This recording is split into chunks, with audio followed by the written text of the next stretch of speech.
I'm Victor Fernandez of Fernandez Fit, and I'm here to show you why fitness is our business. Hello and welcome once again to the Healthy Lives, Healthy Business podcast, the show that helps busy professionals balance their demanding personal and professional lives through health and fitness. I am your host, Victor Fernandez. Thanks for joining me as you do each and every week. I truly appreciate it. And speaking of appreciation, I would greatly appreciate it if you subscribe to this show, like it, leave a review, and share it far and wide so others can jump on the fitness is our business train no matter where they're headed in life. Which, by the way, is a perfect segue into the topic for this week's show. Because I've had several conversations with clients since the summer began about maintaining their health and wellness program while away from home. And I imagine those discussions are only going to ramp up as we approach the start of the holiday season. Staying fit and healthy on the go isn't always easy. I'm telling you that right now. Ultimately, the goal is to simply maintain what we've done up to the point when we've hit the road. But we can also keep ourselves energized, focused, and feeling great even while out of our normal routine. I'm going to tell you how. I got 5 tips for you, starting with you're looking at it. Well, if you're watching this on YouTube, you're looking at it. And that's good old body weight. It's our portable gym. We take it everywhere we go. And one of the best parts about body weight exercises is that we don't require any equipment. We got it right here. And we can do these types of exercises literally anywhere. Hotel rooms, parks, airport lounges, even though people probably think you're weird, but that's okay. If you're brave enough to do it, go right ahead. I know that fitting in a full workout might seem impossible when you're going from here to there and visiting family and hopping from one city to another, but you don't need a whole lot of time and space to get a good sweat in. 15, 20-minute body weight circuit can keep you active and energized as you're on the go. And we know we need lots of energy to be on the go, especially during the holiday season. We're being pulled in a lot of different directions. For example, here's a simple workout you can do pretty much anywhere. Again, airport lounge would be fine if you're brave enough to do it. 20 squats or chair squats.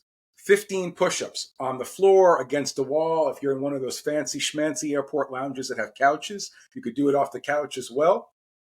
20 alternating lunges or standing leg raises if space is tight. A 30-second plank or a standing plank against a counter. So you can do it from an inclined position. Do 3 rounds of this circuit. You'll get your heart rate up, you'll improve your strength, and you'll feel refreshed for the day. Quick and effective, and best of all, absolutely no excuse as to why you can't do it. Of course, you can also bring some portable equipment with you as well. Resistance bands are always great. They fold up, pack away nice and neatly. One client I spoke to just last week plans to take his suspension trainer with him while he's out of town for the holidays, because all you have to do is hook it into a door frame and you can get a great workout in. It's a great idea. I'm going to do it myself. All right, on to tip number 2. Stretch and move, because we're going to combat sitting in a car for long periods of time or being on a plane for a long period of time. We're helping keep our mobility up and running, keep those juices flowing, keep the muscles warm, keep the blood flowing, all that great stuff. There's 2 key components for battling, jet lag or car lag, I guess, for lack of a better term, is to be able to move as best you can. Your body can feel tight and sluggish when you've been sitting there for long periods of time. So to combat this, I recommend incorporating a few simple stretches and mobility exercises when you get to your destination, or even while you're in the middle of it. Just don't do it while you're driving. All right. I do not condone that. A few of my go-to moves. All right. Neck rolls to release the tension from sitting for far too long. Seated twists to stretch your spine. Just don't smack the person sitting next to you with your arm as you're twisting. That wouldn't be good. Ankle circles, calf raises to improve blood circulation. Standing hip flexor stretches to counter the effects of prolonged sitting. Now, that's obviously, if you're in an airplane, if you're in a car, a little harder to do that, but certainly you can stretch as best you can while you're in the car. Now, if you have access to a gym, like in a hotel, for example, even 5 to 10 minutes of mobility exercises can make a world of difference in how you feel. And remember, movement helps adjust your body's internal clock. So a light stretch after a long flight or a long car ride can help ease those symptoms of sluggishness and just feeling overall tired. Okay? All right, tip number 3. You knew I was going to get to this. Drink some water and eat some healthy food. You knew I wasn't going to go through my top tips without incorporating that at some point in time. And honestly, this could even very easily be number 1, because we all know how tempting it can be to grab a burger or a not so healthy sandwich in the airport lounge, or to stop at a fast food joint while you're in the car, because it's real easy. It's real easy. It's convenient. It makes life easier. Get in, get out, get back on the road. But maintaining a balanced diet while you're traveling can work wonders for your energy levels and overall health. Starting with hydration. Take water wherever you go. That's easy enough to do. You can take it on a plane. You can take it in the car. Take it on a train. However you're traveling, you can take it with you. And if you're going to be flying, as my family and I are at Christmas time, we know that airplane cabins can be notoriously dry. So dehydration can make the feeling of jet lag, even on short flights, and fatigue seem even worse. So what I recommend doing is to drink a full glass of water every hour you're in the air. Bringing a reusable water bottle, one you can refill as often as you can, is going to be the key to making that happen. Now, when it comes to nutrition, planning ahead is a key. So if you're a client of mine and you're listening to this, I've beaten this into your heads over however long we've been working together, because I talk about advanced planning and meal prepping, or at least meal planning, quite often. So, and as they know very well, I always recommend packing some healthy snacks, some mixed nuts, protein bars, anything that won't spoil, that you can take with you, put it in your backpack, something like that. And that way, you can keep yourself from resorting to eating the unhealthy foods that you find while you're on the road. Because what it's going to do, it's going to help satiate your hunger as best as possible, at least until you get to your next meal. So when you do get to your next meal, you're making an intelligent choice as opposed to trying to make that choice while you're hungry.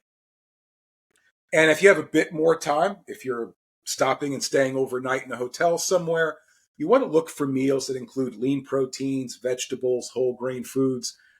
What I like to do, what my wife and I like to do, is we like to look ahead to some of the restaurants that we're thinking about visiting and checking out their menu and outlining the 3, 4, 5 items that we would, that we think would be healthy for us. So when we walk in the door, we're not surveying the entire menu. We already have 3, 4, 5 items to choose from. So it makes it that much easier to make a good choice. All right, on to tip number 4, sleep. When we go on vacation, we like to do as much as we can, as often as we can. And sometimes sleep tend to go by the wayside because, so many of us don't want to waste time sleeping when we're on vacation. We want to do that when we're home. But sleep is crucial when you're traveling, especially if you're crossing time zones. Now, we won't be. We're heading up north to New York. But if you're traveling from, say, Wilmington, North Carolina, where we live, to Los Angeles, California, you're going to be changing. You're going to be, moving through multiple time zones. So you want to make sure that, you're doing what you can to stay alert, to keep from getting too tired. And one of the best ways to do that is to adjust your sleep schedule before you even take off. If you're traveling east, you try going to bed an hour earlier each night for a few days. If you're heading west, you want to stay up a little bit later because they're behind. So you want to adjust your watch to the destination time zone and do your best to eat and sleep according to that schedule. So obviously, if you're staying in the same time zone, it's going to be a little bit easier to do, of course. Avoiding caffeine and alcohol. Well, I would recommend, drinking alcohol while you're driving anyway, because either way, that can mess with your ability to sleep. And once you get to your destination, try to spend some time outside in some natural light. It's one of the best ways to help reset your internal clock. All right, last but not least, stay active on the road. And the easiest way to do that is to go for a walk. And it's great if the weather's great, even if it's not, walk where you can, see the sights, check things out, get away from family. I mean, come on, folks, it is what it is. I'm not saying anything that you're not thinking. But move your body in a meaningful way. You hear me say that quite often, and walking is really the easiest and really effective way to do that.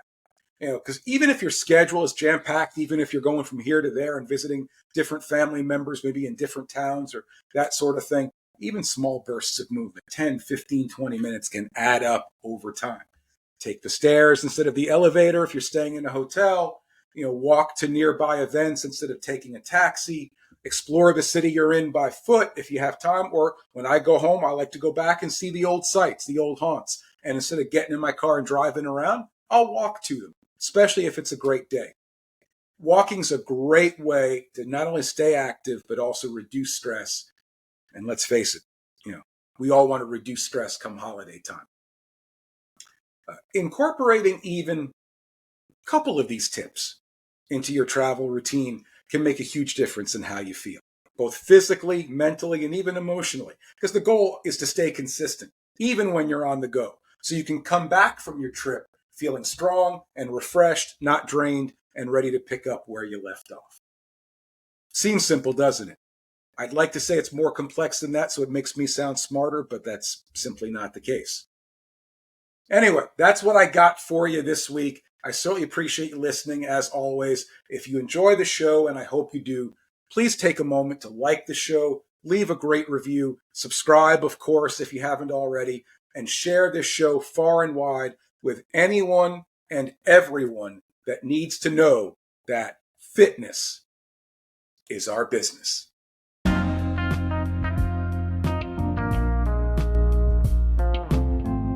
Thanks so much for listening. I hope what we've shared on this show truly resonates with you. If you want to learn more about the health and fitness services I provide, head to my website, fernandezfit.com. If you're ready to connect with me about health and fitness coaching, send an email to info@fernandezfit.com or a text to 814-504-7774. And of course, you can find me all across social media, Victor Fernandez 123 on Facebook, Fernandez Fit on Facebook, Instagram, and LinkedIn, as well as the Healthy Lives, Healthy Business channel on YouTube. Thanks again for tuning in, and until next time, always remember, fitness is our business.